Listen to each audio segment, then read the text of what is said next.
आज की इस वीडियो में आप लोगों को बताने वाली हूँ e commerce hand on exercise 1 का सोल्यूशन। इस एक्सरसाइज के अंदर 3 टास्क दिए हैं आपको। मैं एक एक करके टास्क बताऊंगी और एक एक कर उनके सोल्यूशंस बताऊंगी।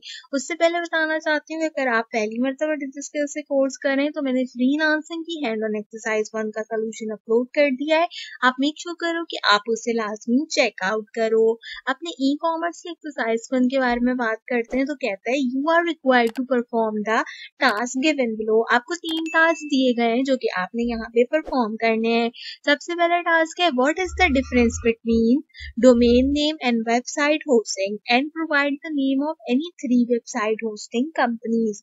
आपने यहाँ पे सबसे पहले डोमेन नेम और वेबसाइट होस्टिंग से रिलेटेड डिफरेंशिएशन बताना है और साथ ही साथ आपने किसी भी 3 जो यहाँ पर होस्टिंग प्रोवाइडेड कंपनीज हैं उनके बारे में बताना है। तो सबसे पहले आपको बताना चाहिए कि ई कॉमर्स में डोमेन और होस्टिंग एक्चुअली होता क्या है। तो जब हम बात करते हैं ना वेबसाइट डोमेन की, तो आप देखो आपको स्क्रीन के ऊपर मेरी वेबसाइट नजर आ रही होगी जो कि articlebase.pk के नाम से। तो यहाँ पर ये वेबसाइट जो है इसका डोमेन नेम क्या हुआ, articlebase.pk। इस पे आपको डिफरेंट टाइप का कंटेंट मिल जाएगा यहाँ पर स्टडी करने से रिलेटेड। साथ ही साथ देखो एक सेपरेट डिजिटल का कॉलम है जिसके अंदर डिजिटल के ईच एंड एवरी कोर्स से रिलेटेड एक्सरसाइज और क्विज़ेस अपलोड किए गए हैं। तो ये बेसिकली जिस वेबसाइट के ऊपर है हम उसको जो उस वेबसाइट का नाम क्या है, articlebase.pk। आसान सी एक एग्जांपल देती हूँ मैं आपको। वेबसाइट यहाँ पर डोमेन से रिलेटेड, डोमेन का मतलब होता है वेबसाइट का नाम। अगर आप फेसबुक की बात करें तो फेसबुक का डोमेन नेम हमारे पास अगर देखा जाए तो फेसबुक है और उसका यूआरएल क्या होगा, facebook.com। इसी तरीके से instagram.com पे आपके पास उसका जो डोमेन नेम है वो इंस्टाग्राम है। सेम इसी तरीके से digiskill.pk की अगर हम बात करें तो digiskill उसका नाम है जो कि आपके पास डोमेन नेम कहलाता है और साथ ही साथ digiskill.pk उसका यूआरएल है। अब हमारे पास बात ये आती है यहाँ पर कि हम जो अपने यहाँ पर एक्सरसाइज का कंपैरिजन कर रहे हैं, हमने सबसे पहले यहाँ पे सर्च आउट करना है डोमेन नेम के बारे में। तो हम यहाँ पर डोमेन नेम को सर्च करते हैं तो देखो डोमेन नेम से रिलेटेड काफी सारी यहाँ पे चीजें आ गई है। बेसिकली मैं यहाँ पर लिखती हूँ व्हाट इज डोमेन नेम। तो डोमेन नेम में क्या कहता है, कहता है a domain name is a unique easy to remember address used to access website such as google.com and facebook.com। तो आप यहाँ से सबसे पहले इस चीज को कॉपी कीजिए, कॉपी कर अपनी MS Word की फाइल को ओपन अप कीजिए। यहाँ पर आप जो है वो लिखेंगे डोमेन नेम। तो हम यहाँ से ब्लैक कलर सेलेक्ट कर लेते हैं और मैं यहाँ पर सबसे पहले लिखती हूँ डोमेन नेम और उसके बाद जो टेक्स्ट मैंने कॉपी किया था वो यहाँ पर पेस्ट कर देती हूँ। तो डोमेन नेम मैंने आपको बताया कि क्या चीज होती है, आपकी वेबसाइट का जो भी नाम होता है। अब बात होती है दूसरी चीज की जो कहलाती है वेबसाइट होस्टिंग। सबसे पहले मैं यहाँ पर आप लोगों को इमेजेस में भी जाकर एक जो है वो अच्छे तरीके से दिखा देती हूँ अगर मुझे कोई एग्जाम्पल मिल जाती है जिस तरीके से ये है। तो देखो यहाँ पर इसमें देखो वेबसाइट का एक पूरा यूआरएल लिखा है जिसमें गूगल जो लिखा है ये क्या है, हमारे पास डोमेन नेम है। तो इस तरीके से डोमेन नेम होता है। साथ ही साथ अगर हम बात करें तो अभी आपने ये वेबसाइट देखी थी यहाँ पर मेरी जो कि articlebase.pk के नाम से थी।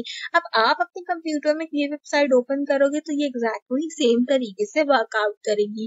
तो ये वेबसाइट किसी ऐसी जगह, किसी ऐसी होस्टिंग पे, किसी ऐसी सर्वर पे बनी होगी कि पूरी दुनिया में बैठकर कोई भी इस वेबसाइट के ऊपर जाना चाहे, इस वेबसाइट को एक्सेस करना चाहे तो आसानी से एक्सेस कर सकता है। जैसे आप फेसबुक अपने आप देखो दुनिया में कितने लाखों करोड़ों लोग हैं, सबके सब जो है वो एक जैसे फेसबुक चलाते हैं। तो एक जैसे फेसबुक कैसे चलाते हैं, क्योंकि वो फेसबुक जो होती है बेसिकली एक वेब सर्वर के ऊपर बेस करती है। तो इसी तरीके से हम अपने वेबसाइट्स को वेब सर्वर के ऊपर बेस करते हैं। Amazon हो गया, दराज हो गया, आपके पास शॉपिफाई हो गया, आप लोग पढ़ रहे हो, ये सब भी वेबसाइट सर्वर के ऊपर बेस करते हैं। तो हम इसी तरीके से सेम आते हैं और यहाँ पर आके सर्च करते हैं व्हाट इज वेबसाइट सर्वर।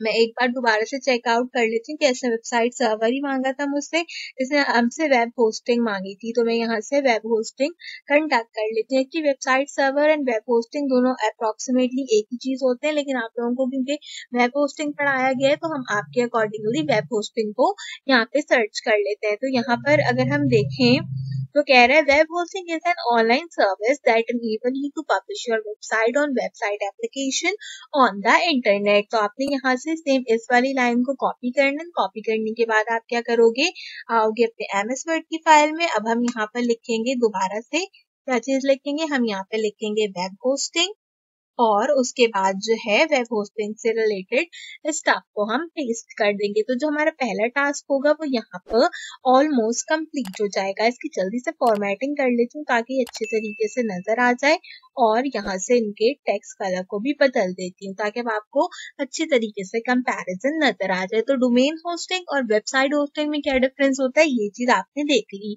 आगे कहते हैं name any 3 website hosting company. अब आपने 3 वेबसाइट होस्टिंग कंपनीज को यहाँ पर बताना है। तो उसके लिए हम क्या करते हैं, यहाँ इमेजेस वाले कॉलम पे जाते हैं और जो है वो आपको यहाँ पर मैं दिखाती हूँ web hosting companies. Web hosting companies कौन सी है आपके पास GoDaddy है, आपके पास होस्टिंगर की कंपनी है यहाँ पर जिनका आप जो है वो यूज आउट कर सकते हो। इसी तरीके से आपके पास ब्लू होस्ट है, देखो स्क्रीन पे आपको नजर आ रही है।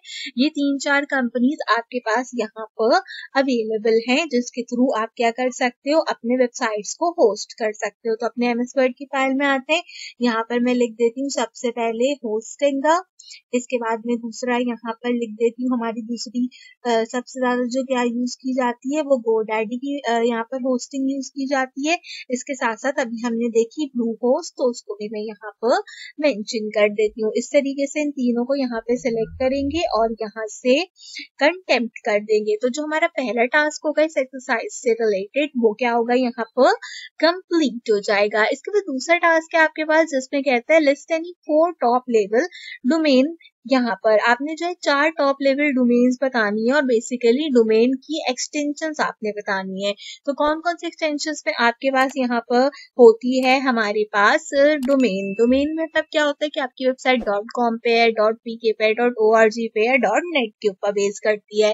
तो ये 4 टॉप जो है आपके पास टॉप लेवल डोमेन्स होती है। मैं आपको यहाँ से टॉप लेवल डोमेन्स को हम कॉपी करते हैं, गूगल पे आते हैं और टॉप लेवल डोमेन्स को हम यहाँ से क्या करते हैं, सर्च करते हैं। सर्च करने के बाद हम यहाँ पे जाते हैं इमेजेस वाले कॉलम पे और जहाँ पर आप चेकआउट कर सकते हो अपनी टॉप लेवल डोमेन्स को। देखो .com होता है, .edu होता है, .government होता है, इसके अलावा .net होता है, इसके अलावा .org भी आपके पास अवेलेबल होती है टॉप लेवल डोमेन के अंदर। तो ये चीजें आपने क्या करनी है, अपनी MS वर्ड की फाइल के अंदर यहाँ पे मेंशन करनी है। तो मैं यहाँ पे सबसे पहले .com लिख देती हूँ, इसका कलर हम अगेन यहाँ से ब्लैक कर देते हैं ताकि आपको नजर आए जो चीज हम टाइप कर रहे हैं। इसके बाद हम यहाँ पे .org टैग कर देते हैं, .edu टैग कर देते हैं और .net को यहाँ पर टाइप कर देते हैं। तो ये वो 4 टॉप लेवल डोमेन्स हैं जो कि हमारे पास इस्तेमाल की जाती हैं। अच्छा मैं यहाँ पे आपको एक चीज और बता दूं कि हम जो है ना वो कंट्री वाइज भी डोमेन जो है यहाँ पे टॉप लेवल की ले सकते हो। वैसे तो ये चारों टॉप लेवल की डोमेन है लेकिन इनमें से अक्सर डोमेन्स जो होती है या अप्रोक्सीमेटली बोलूँ तो चारों डोमेन जो है वो काफी महंगी आती है हमारे पास खरीदने के लिए। तो हम क्या करते हैं, अगर आप पाकिस्तान में कोई एक्सटेंशन ले रहे हो तो हम यहाँ पे .pk का एक्सटेंशन भी ले सकते हैं। इसके अलावा बता देती हूँ, अगर पाकिस्तान में ले रहे हो तो आप .pk का एक्सटेंशन ले लो। अगर आप जो है और डिफरेंट कंट्री में ले रहे हो तो आप यहाँ पे .en का एक्सटेंशन भी ले सकते हो। इसके अलावा भी डिफरेंट टाइप एक्सटेंशन होते हैं जो कि आप यहाँ पर ले सकते हो। .tl का एक्सटेंशन भी काफी जगह यूज किया जाता है तो आप इसको भी जो है वो कंटेम्प्ट कर सकते हो। ये वाले एक्सटेंशन होते हैं ये आपको GoDaddy जो है वो प्रोवाइड आउट करता है क्योंकि वर्ल्ड वाइड में सबसे ज्यादा GoDaddy की होस्टिंग यूज की जाती है। तो ये वाले टॉप लेवल डोमेन्स GoDaddy आपको प्रोवाइड आउट करता है। तो यहाँ तक हमारे जो 2 टास्क थे वो कंप्लीट हो गए हैं। अपना आखिरी टास्क बताने से पहले मेरी आपसे रिक्वेस्ट है कि अगर आपने अब तक मेरा फेसबुक का ग्रुप ज्वाइन नहीं किया जो कि महक आलमगीर DSTP 2.0 बैच 06 के नाम से मौजूद है तो इसका लिंक डिस्क्रिप्शन और इस वीडियो के पहले कमेंट में दे दी हूँ। जल्दी से इस ग्रुप को ज्वाइन कर लो, साइलेंट को इससे रिलेटेड ऑल हेल्प आपको यहाँ पर प्रोवाइड आउट करती हूँ। आपको बताना चाहती हूँ मेरा किसी भी किस्म का कोई भी व्हाट्सएप का ग्रुप नहीं है। मेरे नाम पर काफी सारे व्हाट्सएप के ग्रुप बनाए गए हैं जो कि कम्प्लीटली फेक है। मैं उनमें से किसी भी व्हाट्सएप ग्रुप को ऑन नहीं करती। तो अगर आप पर्सनली मुझसे कांटेक्ट करना चाहते हो तो आपने इस फेसबुक के ग्रुप के थ्रू मुझसे कांटेक्ट आउट करना है। बैक टू अवर एक्सरसाइज चलते हैं, अपना आखिरी टास्क देखते देखते हैं यहाँ पर कि उसे किस तरीके से कंप्लीट करना है, जिसके अंदर आपने ई कॉमर्स बिजनेस मॉड्यूल्स को बताना है। तो ई कॉमर्स बिजनेस मॉड्यूल्स की बात करें तो B2C, B2B एंड C2C आपके पास सबसे ज्यादा मेन और कॉमन जो बिजनेस मॉड्यूल्स होते हैं वो होते हैं। तो एक एक कर इनको सर्च करेंगे और सर्च करने के साथ साथ इनको यहाँ पर कंडेम्प्ट करेंगे। एटलीस्ट इनके बारे में 1 से 1.5 लाइन आप जो है वो लाजमी टाइप आउट कीजिए ताकि आपकी एक्सरसाइज जो है वो अच्छे तरीके से कंडक्ट की जाए। तो सबसे पहले हमारे पास जो यहाँ पर कंटामिनेशन है वो है बिजनेस टू कस्टमर। जब हम बिजनेस टू कस्टमर की बात करते हैं तो कहता है कि ये ऐसा डिजिटल सेल मॉडल है जिसमें प्रोडक्ट और सर्विसेज सोल्ड की जाती हैं कंपनी और कस्टमर के बीच में, या तो एक कस्टमर होता है या एक से ज्यादा कस्टमर हमारे पास इसमें कंडक्ट किए जाते हैं। देन आपके पास यहाँ पर जो दूसरी आपका बिजनेस मॉड्यूल है वो बेसिकली है बिजनेस टू बिजनेस, यानी कि दो बिजनेस आपस में जो ट्रांजैक्शंस करते हैं वो हमारे पास यहाँ पर कंटेम्प्ट की जाती है। तो इसके लिए यहाँ पे क्या कह रहे हैं, B2B is a transaction or business conduct between one business and another such as wholesale and retailer business. तो आपने इसको भी क्या करना है यहाँ पर इस तरीके से पुट आउट करना है। थर्ड है हमारे पास कंज्यूमर टू कंज्यूमर, यानी कि हमारे पास C2C है। तो इसका मतलब क्या होता है, इसका मतलब होता है कि when one customer sell good और services to the other customer online is known as C2C। तो आप यहाँ पर बताओ कि इन तीनों में से सबसे अच्छा आपको जो है वो कौन सा यहाँ पर लगता है आपका बिजनेस मॉड्यूल, या आप इन फ्यूचर कौन से बिजनेस मॉड्यूल को कंडक्ट करना चाहते हो, ताकि हम अच्छे तरीके से देख सकें कमेंट सेक्शन में कि कौन कौन सा ऐसा स्टूडेंट है जो कंडक्ट करना चाहता है बिजनेस फर्दर। आपने ईच एंड एवरी थिंग को जो है वो अलाइन कर लेना है। अलाइन करने के बाद आपने इस फाइल को सेव करना है। सेव करने के लिए आप फाइल वाले ऑप्शन में जाओगे, यहाँ से आप जो है वो सेव या सेव एज का ऑप्शन यूज करोगे। तो मैं सेव एज का ऑप्शन यूज कर रही हूँ क्योंकि मैंने ऑलरेडी पहले सेव कर रखा था, बट आपको दिखाना है तो इसलिए सेव एज यूज कर रही हूँ।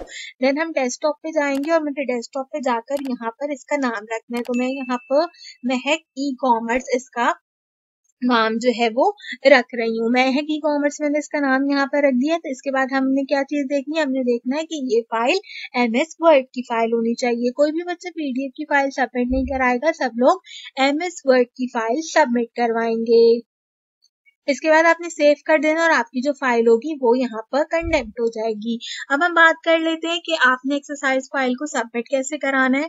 आपके LMS पे उन लोगों के लिए जो पहली बार कोर्स करें, काफी बच्चों को प्रॉब्लम हो रही है, तो आपने क्या करना है, LMS पे आना है, एक्सरसाइज वाले कॉलम से एक्सरसाइज में आओगे और यहाँ पे सबमिट का ऑप्शन दिख रहा होगा, चाहे मोबाइल पे हो चाहे कंप्यूटर पे हो। तो आपने क्या करना है, सबमिट वाले ऑप्शन पे क्लिक करना है। अच्छा, मैं अपने डिस्कल से लॉग आउट हो गई हूँ, एक मिनट इसमें वापस लॉग इन करती हूँ। सबमिट वाले बटन पे क्लिक करने के बाद आप क्या करोगे, चूज फाइल पे क्लिक करोगे और आपने जहां पर भी अपनी फाइल को सेव किया था उसको वहां से सेलेक्ट करो।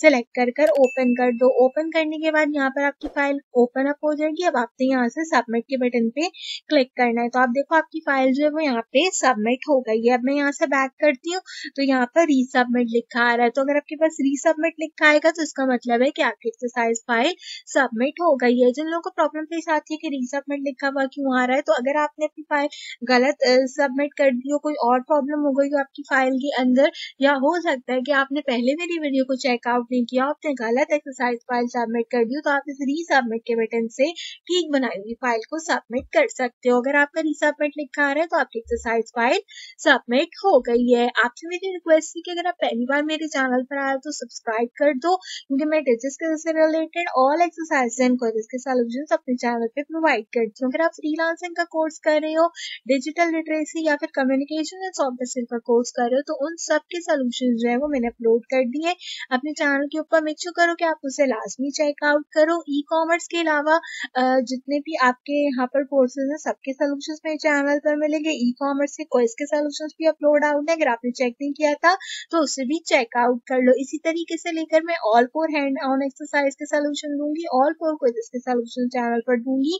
तो मेक श्योर करो कि आपने मेरे चैनल को जरूर सब्सक्राइब किया हो। आज की वीडियो के लिए बस इतना ही। आपसे मुलाकात करेंगे अगले वीडियो में किसी और अच्छे टॉपिक के साथ। तब तक के लिए मुझे दीजिए इजाजत।